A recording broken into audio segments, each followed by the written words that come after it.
qorista ciidamada xoogga dalka KDF-ta Kenya Defence Force ayaa guud ahaan waxaa ka bilaabatay dalkani Kenya waxayna maanta gaartay magaalada Garissa ee xarunta gobolka Waqooyi Bari. Qoristan ayaa guud ahaan waxaa dalka laga rabaa 2,000 oo loo qaybiyay gobolada uu dalku ka kooban yahay.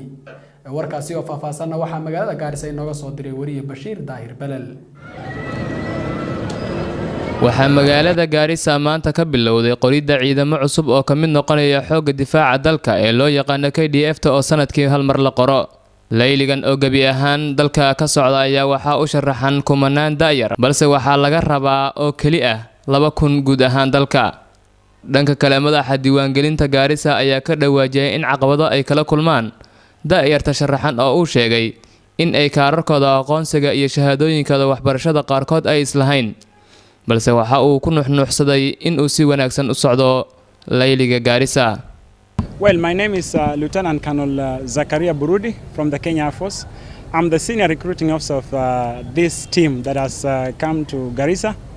Well, we began the exercise early enough. As you saw, the turnout was very high, except that those who were escorting were more than the candidates. As you can see, the numbers are still high here, yet the boys have gone for the run.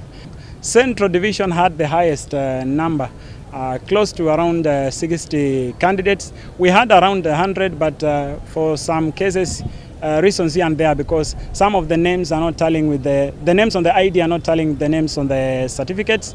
Some of the young men are too light, and all those other challenges. We've eliminated a number. We've remained with around 60 who have joined up together with Korakora, which had the lowest number, and Sanguri that had a modern number of candidates. Waxa kale oo ku daray in aysan imaanin tiradii dumarka ee ay sugayeen. A few challenges here and there.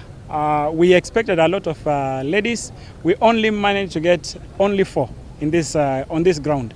Unfortunately, one was from Mwingi. So we are left with the 3 that you can see. They have done their run and they are waiting for medicals to begin.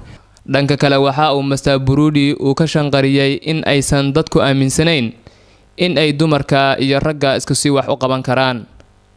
Most likely could be because of the culture and all that, because we've identified very little numbers.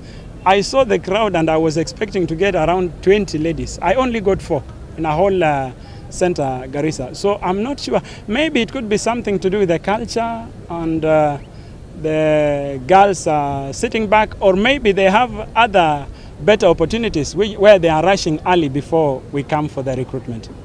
Bashiir Daahir Balal, Kanaalka Qarri Jaqad, magaalada Garissa.